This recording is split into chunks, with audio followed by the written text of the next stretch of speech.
노인과 청년이라는 글 중에서 몇 줄을 제가 읽어드립니다. 우리가 남을 믿을 수 있으면 청년이다. 그러나 믿지 못하면 노인이다.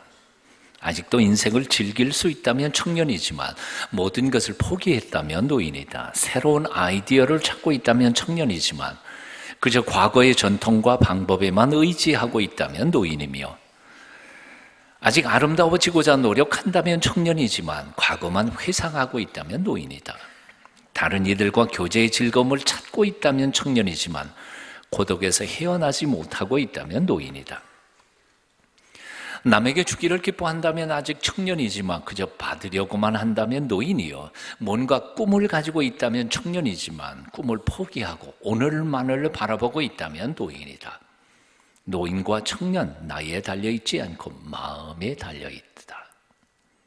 노인과 청년의 차이, 나이가 많고 적음에 있지 않고 마음에 있다는 것입니다. 삶을 대하는 태도와 자세에 있다는 것이죠. 세상에는 나이는 젊은데에도 불구하고 인생을 다 산 것처럼 절망하는 늙은 이들이 참 많이 있다고 느껴집니다. 눈앞에 보이는 것에만 안주하려 합니다. 패기도 용기도 비전도 꿈도 다 잃어버리고 그저 하루하루 그냥저냥 맥 빠지게 살아가고 있습니다. 노인들보다 생각이 더 고루하고 삶이 늙어버린 젊은이들을 바라볼 때 얼마나 가슴이 답답한지 모르겠습니다.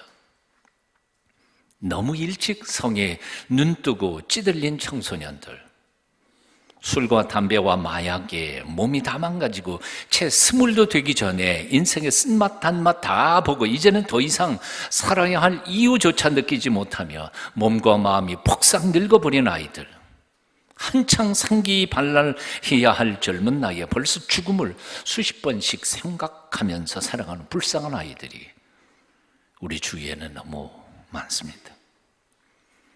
겉으로는 소년이고 청년이지만 속은 다 늙어버린 늙은이 같은 존재들입니다. 하지만 반면에 나이는 많았지만 패기 만만하게 살아갔던 청년과 같은 존재들, 어르신들도 참 많이 있었습니다. 남강 이승원, 고당 조만식, 월남 이상재, 백범 김구, 이런 분들의 이야기를 들을 때마다 우리는 가슴이 벅찹니다. 그분들은 나이는 들었음에도 불구하고 생각은 결코 고루한 적이 없으셨습니다. 언제나 미래를 향해 꿈을 꾸셨고 민족을 향해 열정이 불타오르셨습니다. 역사상 가장 어렵고 힘들었던 시절을 사셨으면서도 어떤 청년들보다 더 용감했고 패기가 넘치셨습니다. 그래서 다 무너져 내린 폐허 같은 이 땅에 새로운 역사를 심어 가셨던 것입니다. 사도 바울은 이렇게 선포합니다. 그러므로 우리가 낙심하지 아니하노니 우리의 겉사람은 날마다 낡아지지만 우리의 속사람은 날로 새로워지도다. 사랑하는 여러분 모두 겉사람은 날마다 늙어가지만 속 마음만큼은 영원한 젊어지는 영원한 청년들로 사시기를 축원합니다. 남을 믿으십시오. 그리고 하나님이 허락하신 인생을 기뻐하며 생기 있게 살아가도록 노력하십시오. 옛 것만 답습하거나 고집하지 말고 새로운 아이디어들을 많이 찾아보십시오. 옛날 일을 회상만 하지 말고 지금 있는 삶 속에서 아름다움을 잘 갖고 가도록 노력해 보십시오. 혼자 외롭다고 불평만 하지 말고 다른 이들과 교제의 즐거움을 찾아보십시오.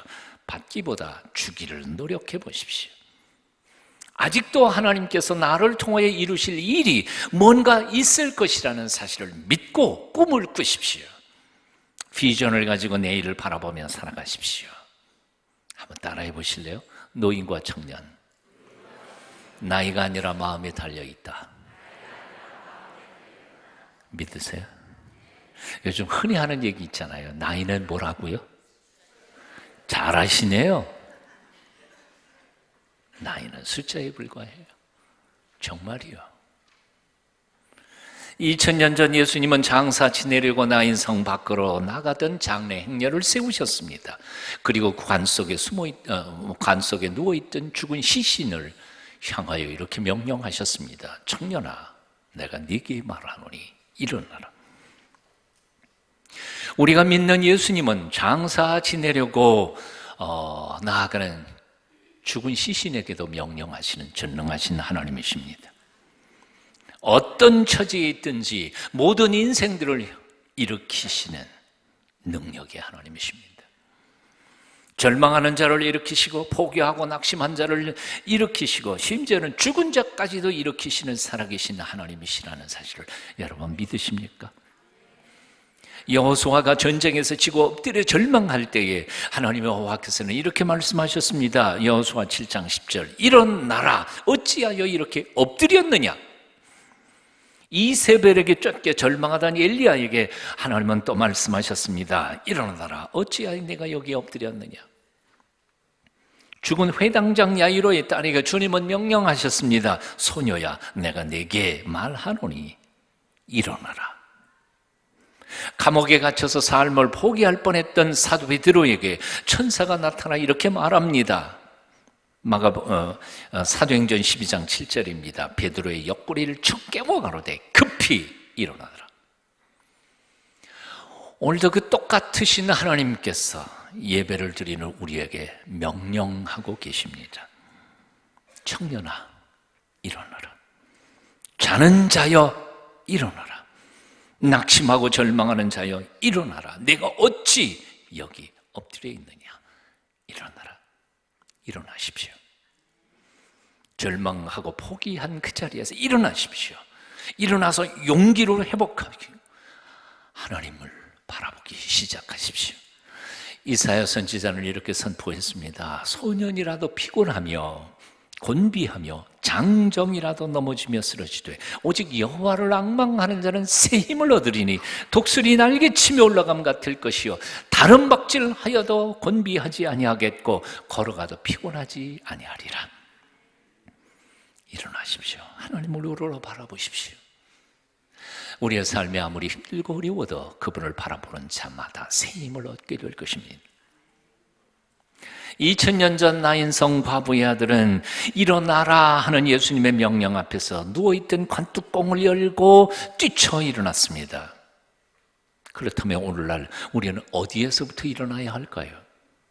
첫째, 불신의 자리에서부터 일어나야 합니다. 나이가 들면 평생 살면서 너무 많은 사람들에게 속아왔기 때문에 사실 믿음을 가진다는 것은 쉽지 않습니다. 연세 많으신 어르신들이 의심이 많은 이유가 바로 거기 있습니다. 하나님을 믿는 것도 어렵고 사람들을 믿는 것도 어렵고 자기 자신을 믿는 것도 참 어렵습니다. 하지만 청년들은 그렇지 않습니다. 남을 잘 믿습니다. 의기만 투합하면 목숨도 거는 사람들이 젊은이들입니다. 한 번 딱 믿으면 믿음의 대상을 위하여 기꺼이 자신의 삶을 바쳐버릴 수도 있습니다. 그래서 조국을 위해 생명을 내던지는 군인들이 있지 않습니까? 사랑 때문에 기꺼이 죽는 젊은이도 있습니다. 믿음이 중요합니다. 그런데 이 시대에는 믿음이 점점 사라져가는 시대를 우리는 살고 있습니다. 젊은이들조차 별로 믿으려고 하지 않습니다. 하나님도 안 믿고 친구도 안 믿습니다. 부모님도 못 믿고 이웃들도 못 믿습니다. 자기 상사도 못 믿습니다. 하지만 곰곰이 생각해 보면 믿음이 있는 곳에 천국이 이루어집니다. 믿지 못하는 곳에 지옥이 생깁니다. 생각해 보십시오. 아내를 믿지 못하는 남편, 남편을 믿지 못하는 아내가 둘이 함께 살고 있습니다. 그 가정이 행복할 수 있겠습니까? 부모를 믿지 못하는 자식, 자식을 믿지 못하는 부모가 함께 한 가정에서 사는데 그 가정이 행복할 수 있겠느냐 그 말이에요. 목사를 믿지 못하는 교인들, 교인을 믿지 못하는 목사, 그 교회가 행복할 수 있겠어요? 한번 따라해 보십시오. 믿음은 천국을 만든다. 불신은 지옥을 만든다. 나는 서울역 앞에서 이렇게 하는 사람들하고 동의하지 않지만 이 진리만큼은 분명한 것 같아요. 히브리서 11장 6절은 말씀합니다. 믿음이 없이는 기쁘시게 못하나니 하나님께 나아가는 자는 반드시 그가 계신 것과 또한 자기를 찾는 자들에게 상 주시는 이심을 믿어야 할지니라. 믿음이 없이는 하나님을 기쁘시게 못해요. 하나님만 기쁘시게 못하는 게 아니라 나도 기쁘고 즐거운 인생을 살 수 없어요. 의심 많은 사람이 인생 행복하게 사는 거 보신 적이 있으세요? 없어요. 우리가 하나님 앞에 나올 때 우리의 믿음은 두 가지죠. 하나님의 살아계시다는 것과, 그리고 하나님께서 당신을 찾는 사람들에게 상을 주시는 분이시라는 사실을 믿어야 한다는 거예요. 내가 하나님 앞에 나와 예배드립니다. 하나님의 말씀대로 살려고 몸부림칩니다. 그러면 하나님께서 내게도 상을 주실 것이라는 믿음을 가져야 된단 말이에요. 믿으세요. 나는 별 볼 일 없지만 그러나 하나님의 상 주실 줄로 믿으라는 거지요. 1903년에 노벨 물리학상을 받고, 그리고 얼마 후에 1911년에 심지어는 노벨 화학상까지 받은 여인이 있었습니다. 누구는 노벨상을 하나도 못 받는데 이 사람은 한평생에 2개나 받았어요. 노벨 물리학상, 화학상. 여러분 아시는 마리 큐리라고 하는 분이죠. 그는 이렇게 글을 썼습니다. 인생은 누구에게나 쉽지 않습니다. 동의합니다. 인생이 만만해요? 아이고, 인생 만만치 않아요. 인생은 누구에게나 어떻게 해요? 쉽지 않습니다. 인생은 누구에게나 쉽지 않습니다. 그래서 우리는 끈기를 가져야 하며 무엇보다도 자신감을 가져야만 합니다. 우리는 자신이 무언가 중요한 일을 하기 위한 재능을 타고났다고 믿어야 하며 어떤 대가를 치르더라도 그 중요한 일은 반드시 성취해야만 한다고 우리 자신을 믿어야만 합니다. 믿음이 중요하다는 거예요. 사랑하는 여러분, 하나님을 믿으십시오. 그리고 나를 지어 이 세상에 보내주신 그 하나님 때문에 나도 믿으십시오. 사랑하는 아내도 믿고 남편도 믿고 부모님도 믿고 자식도 좀 믿어주세요. 친구도 믿으세요. 믿고 배신당해도 상관없어요. 배신당하면 나만 억울할 거 아니요, 괜찮아요. 인생을 살다가 보면 배신도 당하기도 하고요, 억울한 일 당하기도 하지만 그 모든 것 합해서 하나님은 나의 인생을 복되고 풍성하게 만들어 가시는 줄로 믿습니다. 안 믿고 의심하면서 사는 것보다는 믿고 배신당하는 게 훨씬 더 풍성한 인생을 살아갈 수 있어요. 인종차별로 고통을 당한다는 시절 마틴 루터 킹 목사님이 집회에서 늘 부르던 노래가 있었습니다. 이 노래를 저는 CC 청년 시절에 너무너무 많이 불렀어요. 민주화 운동하면서도 뜻도 모르고 그 배경도 모르면서 불러댔던 사람들도 젊은이들도 참 많이 있어요. 이 노래가 뭔지 아세요? We shall overcome, we shall overcome, we shall overcome someday. I believe in my heart. I do believe. 우리는 승리하리, 우리는 승리하리. 마틴 루터 킹 목사님과 그리고 그 꿈, 현실적으로 불가능했을 것 같은 그 꿈에 힘을 합하고 그 노래를 불렀던 사람들의 그 꿈이 사실 오늘 이 시대, 요즘은 트럼프 대통령 때문에 조금 문제가 있긴 해도 그래도 하여튼 흑백 간에 미국이 예전보다 훨씬 좋은 상태로 갈 수 있었던 것은 바로 이 신앙 고백과 믿음 때문이 아니었던가 생각해 봅니다. 저는 357장 찬송을 너무 좋아합니다. 믿음이 이기네, 믿음이 이기네. 주 예수를 믿음이 온 세상을 이기네. 믿으시죠? 불신의 자리에서 일어나십시오. 불가능하다는 자리에서 일어나세요. 하느님이 계시잖아요. 왜 안 돼요?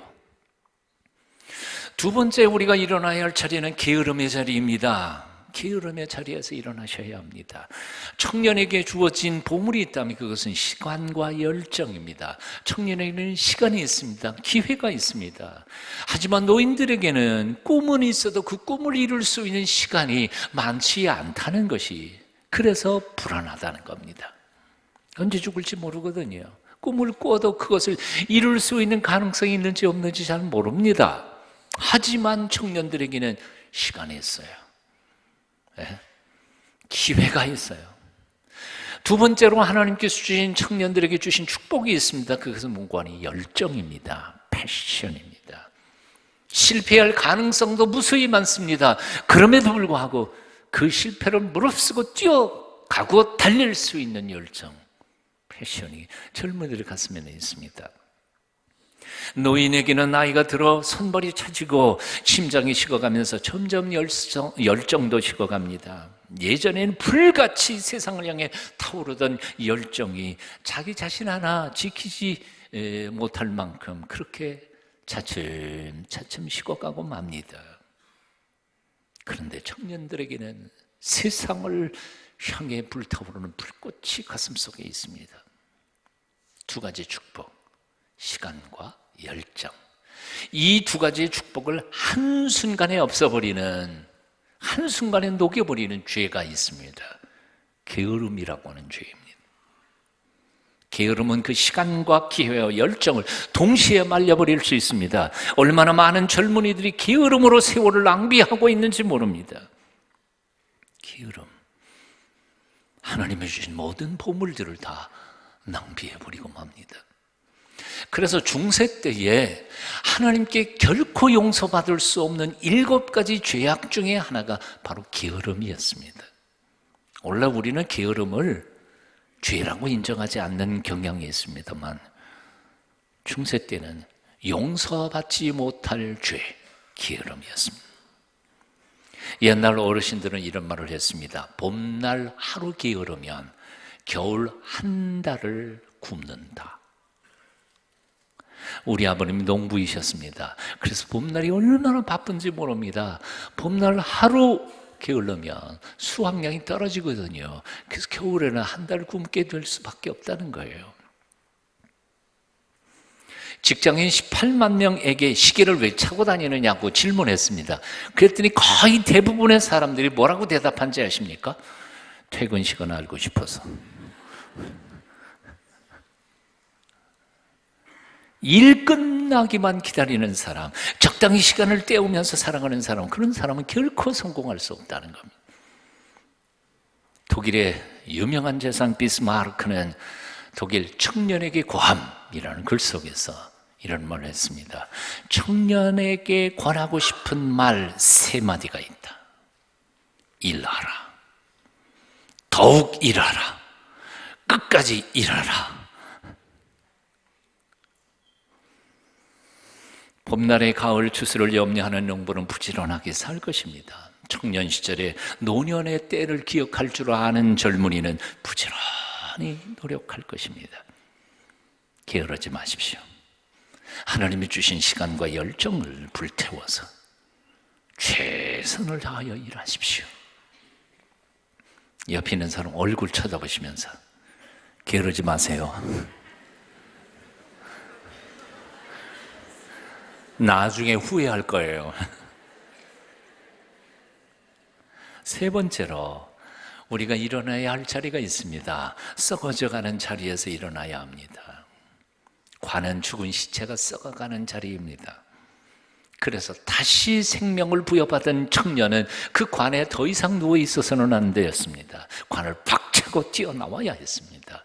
주께서 명령하십니다. 청년아, 내 썩은 자리에서 일어나오라. 청년의 특권은 깨끗함이 있습니다. 순수함이 있습니다. 순결함이 있습니다. 오늘 세상이 아무리 타락해도 기독 청년들만큼은 순수해야 합니다. 온 세상 청년들이 돈 몇 푼에 자기 지저와 절개를 팔아넘긴다 하더라도 우리 기독 청년들만큼은 자신을 소중히 여기며 거룩하게 자신을 지켜가야 할 것입니다. 시편 110편 3절은 말씀합니다. 주의 권능의 날에 주의 백성이 거룩한 옷을 입고 즐거이 헌신하니. 한번 따라해 보실래요? 새벽 이슬 같은 주의 청년들이 주께 나오는도다. 새벽 이슬 같은 주의 청년들이. 아까 중창 들어보셨죠? 야, 역시 젊음이 좋긴 좋아. 나도 그런 때가 있었는데 얼마나 좋아요. 아무리 황금으로 만든 비싼 그릇이라 할지라도 지저분한 오물이 묻은 그릇에는 밥 담아 먹을 수 없습니다. 그러나 싸구려 투박한 뚝배기에라도 깨끗한 그릇이라면 뭐든지 담아서 우리가 먹을 수 있습니다. 하나님도 똑같으신 분입니다. 아무리 잘생기고 똑똑하고 지혜가 많고 재주가 많아도 그 인격이 썩어버린, 그 윤리적 도덕적으로 타락해버린 인생을 하나님은 결코 들어 쓰시지 않습니다. 좀 머리가 모자라도요, 지질이 좀 부족해도요, 좀 못생겼어도요, 순결하고 거룩한 순수한 꿈을 꾸는 사람을 하나님께서 들어서 기적을 행하여 주실 줄로 믿습니다. 그래서 디모데후서 2장 21절 이하는 이렇게 말씀합니다. 그러므로 누구든지 이런 것에서 자신을 깨끗하게 하면 귀히 쓰는 그릇이 되어 거룩하고 주인의 쓰심에 합당하며 모든 선한 일에 준비함이 되리라. 또한 너는 청년의 정욕을 피하고 주를 깨끗한 마음으로 부르는 자들과 함께 의와 믿음과 사랑과 화평을 따르라. 깨끗하십시오. 예수님을 믿기 전에 했던 악한 습관들을 다 청산해버리고 참으로 거룩하고 순결한 하나님의 사람으로 다시 주 앞에 자신의 몸과 삶을 드리십시오. 하나님께서 쓰실 것입니다. 마지막 네 번째로요, 자기 중심적 이기심의 자리에서 우리는 떨쳐 일어나야 합니다. 어떤 분이 이런 글을 썼습니다. 성공할 수 있는 사람은 이런 사람입니다. 첫째, 가족을 위해 땀 흘릴 줄 아는 사람. 둘째, 조국을 위해 피눈물 흘릴 줄 아는 사람. 셋째, 친구를 위해 기꺼이 희생할 줄 아는 사람. 이런 사람이 성공한다는 거예요. 그런데 실제로 오늘날 우리의 현실은 그렇지 않습니다. 왜 내가 해야 돼? 그건 나만 손해보는 거 아니야. 굉장히 자기 중심적이고 이기적인 삶의 태도, 가치관을 가지고 오늘날 현대인들은 살아가고 있습니다. 김동길 교수는 그의 수필석에서 이런 글을 썼습니다.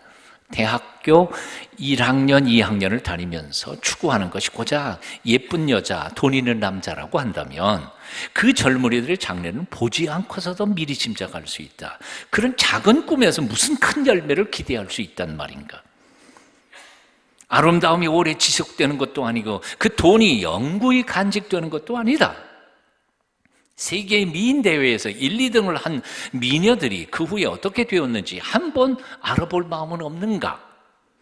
미인은 방명하다는 말이 왜 생겼겠는가? 여자의 아름다움은 한낱 환상에 불과한 것이고 실제가 아닌 경우가 많다. 그것을 생애 유일한 꿈으로 삼는다면 그 삶이 너무 허무하지 않는가? 돈도 그렇다. 3대를 계속 부자로 있는 집안은 찾아보기 어려운 법이다. 그럼에도 불구하고 오늘날 젊은이들이요, 그리고 우리 기성세대가 너무 이기적입니다. 자기만 합니다. 심지어는 온 세상을 위하여 그들을 구원하기 위해 기꺼이 자기 목숨을 버려서 죽으신 예수 그리스도를 주님이라고 부르는 예수 믿는 사람들조차도 너무 이기적이고 자기 중심적입니다. 제가 요즘에 한 사람에게 마음이 꼽혔어요. 여인이 아니고요, 남아공에서 태어났습니다. 어렸을 때 부모가 이혼했습니다. 참 처절한 삶이었죠. 머리가 좋아서 초등학교를 딴 애들보다 1년 일찍 들어갔습니다. 그러다가 보니까 미숙했죠. 그래서 자기보다 덩치 큰 자기 동료 아이들이 왕따시켰습니다. 얼마나 두들겨 팼든지 몇 주 동안 병원에 입원한 적도 있었습니다. 처절한 삶이었습니다. 결국 그는 캐나다로 이민합니다. 아마 14살인가 15살에 이민을 가는데, 이민 가가지고 일불로 하루를 버텨야 하는 때가 너무 많았습니다. 자기가 아르바이트 하지 않고는 견뎌낼 수가 없었던 삶이었습니다. 죽도록 공부를 합니다. 결국 대학은 미국에 있는 대학으로 갑니다. 거기서 경영학과 그리고 물리학을 공부합니다. 그냥 결론부터 얘기하면 이 사람의 이름은 바로 앨런 머스크라고 하는 사람입니다. CNN, 뉴욕타임즈, 모든 미국의 언론들이 스티브 잡스의 두 번째 스티브 잡스라고 해당되는 사람이라고 별명을 짓고 있는 사람입니다. 왜 이 사람이 이렇게 유명할까요? 첫째, 그는 남들이 할 수 없었던, 전혀 불가능하다고 생각했던 세 개의 기업체를 올려 세워놨습니다. 첫째는 우주 로켓 회사인 스페이스X, 전기 자동차 회사인 테슬라, 태양광 발전 사업인 솔라시티. 이 세 중에 어느 하나도 그렇게 만만한 것은 없었습니다. 왜냐하면 나사가 미국 정부의 지원을 통해서 수조 달러대를 투여하고도 이게 로켓 보내는 게 가능하지 않기 때문에 중소기업체, 돈 조금 있는 회사의 사장들 아예 꿈도 못 꿨던 거죠. 근데 결과는 이런 겁니다. 결과는 아시는 것처럼 47살의 나이에 순자산만 117억 달러, 12조 원을 번 사람입니다. 오늘 얘기하고 싶은 것은 이 사람이 얼마나 성공했냐, 돈 얼마나 많이 벌었냐, 그게 중요한 거 아닙니다. 사실은 이 사람의 꿈에 대한 이야기입니다. 그렇게 왕따 당하고 친구들한테 따돌림을 받는 그 순간에도 이 앨런 머스크는 인류에 대한 미래의 꿈을 꾸고 있었습니다. 결국 이 조그만 지구에는 70억, 80억 살다가 얼마 안 있으면 100억이 되는데 이 조그만 땅에 100억의 인구가 바글바글하면 희망이 없다는 거죠. 그래서 이 인류를 위해서 인류가 살 수 있는 제2의 삶의 터전을 꿈꾸어야 된다고 생각한 겁니다. 젊은 시절부터. 그래서 화성 이민 정책을 자기가 꿈을 꾼 거예요. 그 첫 번째 꿈으로 로켓을 만들어야 된다고 생각한 거예요. 자기 돈 벌려고 로켓 회사 만든 게 아니에요. 두 번째로 로켓 만들어서 화성까지 가기 전까지는 그래도 하루라도 더 오래 살아야 되지 않나요? 그러니까 공기가 오염된 이 세상, 지구를 더 이상 오염되지 않도록 잘 보존해야 된다는 거예요. 그래서 가솔린 자동차를 없애야 된다는 거예요. 전기 자동차 만들어야 된다는 거예요. 전기 자동차를 만든 거예요. 전기 자동차를 만들면서 생각한 게 뭔고 하니, 전기는 그럼 어디서 오는 거냐? 지금 현재 대부분 화력발전소에서 석유 떼고 기름 떼고 전기가 오는데 그거 마찬가지 아니냐. 그래서 이래서는 안 된다는 거예요. 태양광에서 공짜로 아무런 오염되지 않는 청정 에너지를 얻기 전까지는 이게 불가능하다는 거예요. 그래서 발전소를 한 거예요. 놀랍지 않아요? 그는 자신 있게 이렇게 표현해요. 나는 돈 벌려고 이 사업하는 거 아닙니다. 아니, 사실은 돈 벌려고 마음을 먹었다면 이 세 가지 사업 다 망하기에 딱 좋은. 저는 이 사업들을 하다가 망해도 좋습니다. 하지만 누군가는 이 꿈을 이루어 줬으면 좋겠습니다. 그리고 사업을 시작했어요. 20년도 못 돼서, 아니 정확히 말하면 지난 7년 안에 이 꿈들이 이렇게 열매를 맺은 것입니다. 왜 그런지 아세요? 그 꿈이 위대한 꿈이니까. 저 혼자 잘 먹고 잘 살자고 꿈을 꾼 게 아닌 것을 사람들이 아니까. 돈 하는 사람은 돈을 벌지 못해요. 하지만 모두가 행복한 세상을 만들기 위해서 희생하는 사람들을 위하여 돈은 모이게 돼 있다는 거예요. 이게 바로 앨런 머스크의 성공에 대하여 언론들이 지적하고 있는 것입니다. 이제 말씀을 줄입니다. 우리는 만민을 위하여 기꺼이 죽으신 예수 그리스도를 믿는다는 바로 예수 믿는 사람들입니다. 그럼에도 불구하고 우리는 여전히 너무 자기중심적인, 너무 이기적인 삶을 살고 있지 않습니까? 오늘 예배 가운데서 주님은 우리에게 명령하십니다. 너만 아는 자기중심적이고 이기적인 자리에서 일어나, 그리고 모두가 행복한 세상을 꿈꾸는 하나님의 사람들로 살 수 없겠냐? 일어나라. 빛을 발하라. 이는 내 빛이 이르렀고 여호와의 영광이 내 위에 임하였음이니라. 미국의 시인 롱펠러가 커피숍에서 시상이 떠올랐는데 적을 종이가 없었습니다.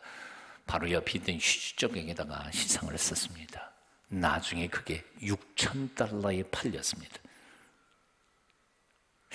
놀라지를 않으시네요. 스페인에 갔더니요, 피카소가 갑자기 떠오르는 게 있었는데 종이가 없었어요. 굴러다니는 종이 조각에다가 딱 대상을 했는데 그게 $10,000에 팔렸어요. 휴지 조각, 종이 조각 그게 중요한 게 아니에요. 누가 거기에다가 사인했고 그림을 그렸느냐가 중요한 거예요. 우리는 형편없고 모자라는 나약한 존재들입니다. 하지만 창조주 하나님께서 내 영혼에 사인하시고 도장 찍으시면 우리도 그렇게 위대하게 쓰임받을 수 있을 줄로 믿습니다. 오늘 위대한 꿈을 꾸십시오. 자기 자신을 뛰어넘어서 모두가 함께 잘 사는 위대한 꿈에 여러분을 헌신하십시오. 하나님께서 우리를 통해 기적을 행하실 줄로 믿습니다. 기도하겠습니다. 천지를 지으신 창조주 하나님께서 우리 아버지가 되신 것을 감사합니다. 우리가 주위 환경을 바라보며 두려워하지 않게 하시고 우리 연약함과 부족함을 바라보면서 낙심하지도 않게 하여 주시오며 오직 우리를 통해서 일하시는 아버지 하나님의 능력의 팔에 붙잡힌 바 되어 위대한 꿈을 이루어 가도록 우리에게 믿음을 주시옵소서. 예수님 이름으로 기도합니다. 아멘.